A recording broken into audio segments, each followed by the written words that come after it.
Queridos amigos, atención, 30 de marzo, Día Mundial del Trastorno Bipolar. Le vamos a dar, por supuesto, cobertura a este tema que es de gran relevancia. Estamos hablando de salud mental. Por lo tanto, también le damos la bienvenida a la psicóloga invitada esta mañana, Daniela Ibieta Vildoso. Es un gusto que nos acompañe. ¿Cómo está? Muy buenos días.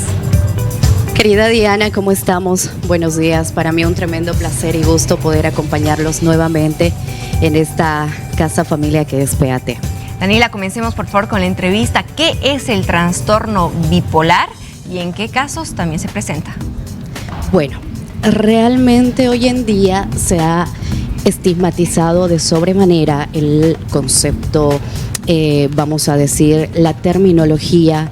Se ha ingresado a un término muy anglosajón donde decir, es que eres una persona bipolar es completamente normal, pero en realidad es de suma importancia manifestarlo como concepto en general, ya que es una enfermedad mental bastante crónica y grave, por lo que de alguna u otra forma ser diagnosticado tiende a tener una importancia de manera no solamente personal, sino también social, por la relación que precisamente tiene esta enfermedad con el entorno. Daniela, ¿cuál es el índice de personas que tienen trastorno bipolar en nuestro país? ¿Es alto? ¿Es algo que se da con frecuencia? ¿Es más normal y común de lo que parece? ¿Es algo de lo que no se habla? ¿O simplemente es algo que no se da y no se ve tanto en Bolivia? Por supuesto que sí, Diana. Lamentablemente esta situación está completamente mimetizada, todavía está siendo como un tabú porque lamentablemente no se está diagnosticando a tiempo. Regularmente en la segunda infancia es donde nosotros podemos identificar la sintomatología, porque de alguna u otra forma vamos a decir que el trastorno bipolar tiene también un incidente hereditario genético, es decir, que de alguna u otra manera tiene una afectación muy grande también en todo lo que conlleva el sistema límbico. Por lo tanto, hoy en día el índice, vamos a decirlo en silencio, está desbordando. Automáticamente con diagnósticos estamos en un incremento del 3% de la población en general en jóvenes y un 17% automáticamente elevado hacia una cifra de adultos. Por lo tanto, si no es diagnosticado a tiempo, automáticamente la adultez y por supuesto ya la tercera edad tiende a ser muy complejo en el sentido de que la sintomatología va mimetizando un poco más y hace como una metástasis, así como un cáncer, ¿no? Que automáticamente el tema afectivo emocional tiende a tener como un círculo vicioso que desencadena en mayor sintomatología. ¿Cuáles son los principales síntomas o cómo se puede presentar la bipolaridad en un inicio? Ahí es donde tenemos que darle mucha alerta para poder entender que también el trastorno bipolar, si bien afecta al sistema límbico, vamos a decir en la parte cerebral, automáticamente la amígdala, el hipotálamo, el tálamo se ven expuestos. Por lo tanto, eso también tiene mucha relación desde la psiconeuroinmunoendocrinología, que nosotros lo estudiamos, también desde la parte hormonal, ¿no? Entonces, si de tratar en fases se hablara, tendríamos que manifestar que de alguna u otra manera tenemos a las personas con enfoque maníaco o con el enfoque depresivo. ¿Cuántas fases tiene un trastorno bipolar? Prácticamente 2.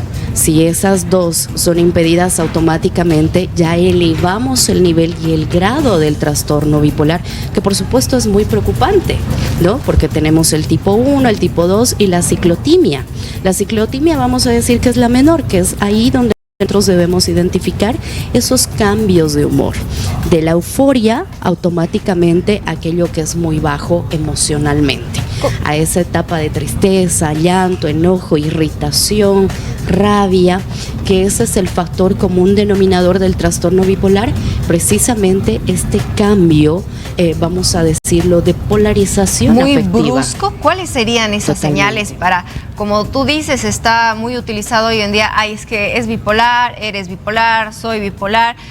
un término que realmente tiene una connotación de mucha responsabilidad en la salud mental. Sin embargo, ¿cuáles son esas señales? Como seres humanos es normal sentirnos feliz, triste, llorar en un día, por supuesto. Pero ¿cuál es esa señal? ¿Cuál es ese momento en el que tú dices, es que esto ya no es normal?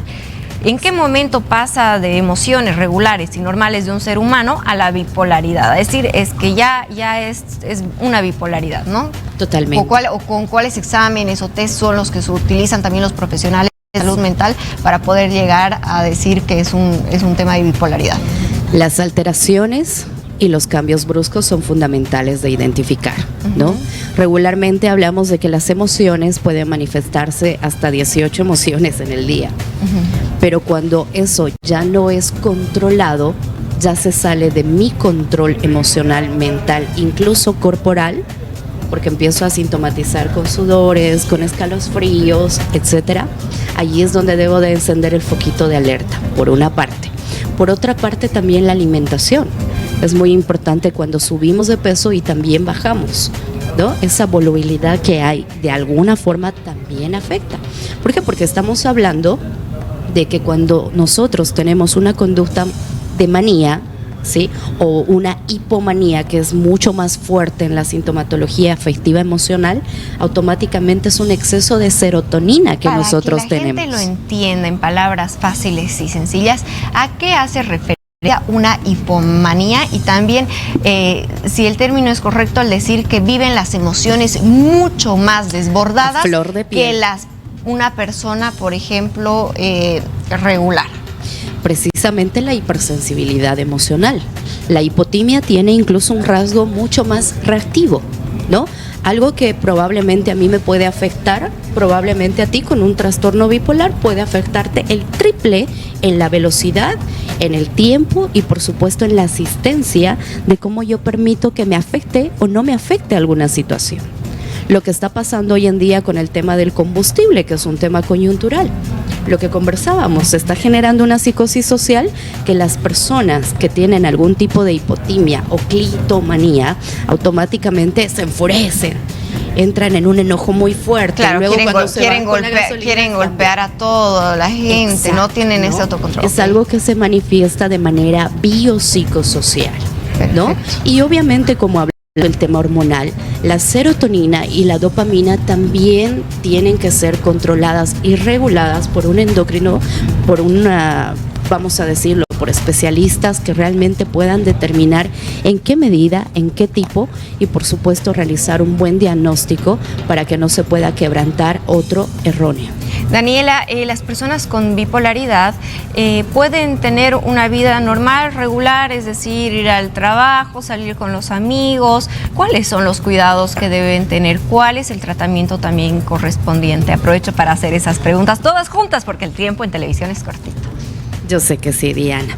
Sí, efectivamente pueden llevar, vamos a decirlo, una vida rutinaria normal, completamente vamos a decirlo, regular, siempre y cuando tenga un buen control y se haga un diagnóstico preventivo. Porque si ya llegamos a detectar de que el tipo de trastorno está mucho más elevado del que regularmente podría ser leve, automáticamente va a requerir de un tratamiento psiquiátrico. Por lo tanto, automáticamente empiezan a consumir antidepresivos, antihistamínicos, ansiolíticos, cosas que puedan equilibrar desde la parte neuroendocrina y también digestiva. Por lo tanto, va a tener un control emocional afectiva. Pero de manera preventiva es importante que podamos identificar esta sintomatología, esta somatización física, acudir con un terapeuta, con un psicólogo para que después pueda ser derivado con un tratamiento psicoeducativo, con psicoterapia y por supuesto, si es necesario, con fármacos. Perfecto, Daniela.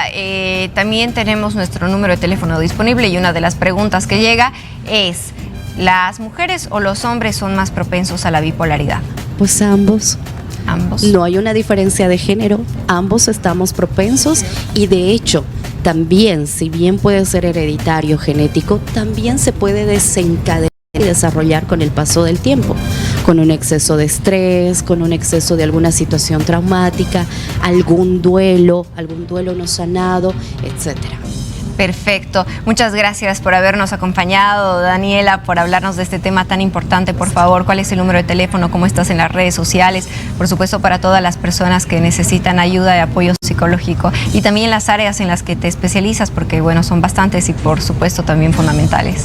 No, por supuesto que sí. Bueno, yo soy psicoterapeuta, terapeuta clínica, psiconeuroinmunoendocrinóloga, psicóloga forense y criminalista y por supuesto también terapeuta de pareja sistémica familiar. Nos pueden encontrar en el 67980307 para cualquier contacto. Reiteramos al 67980307. Es importante hacer un buen diagnóstico y por supuesto con un especialista que tenga la idoneidad para poder ser valorado. Nos encuentran en la avenida Paraguá entre Tercer y Cuarto Anillo. Así que como estamos en fecha de celebración para conmemorar la concienciación y la sensibilización del trastorno bipolar, pues también vamos a estar haciendo descuentos en todos nuestros diagnósticos hasta el 30 de marzo. Gracias, Daniela, por habernos acompañado esta mañana en Hola País y darle relevancia, por supuesto, a este tema. Ya saben, amigos, el 30 de marzo es el Día Mundial del Trastorno Bipolar.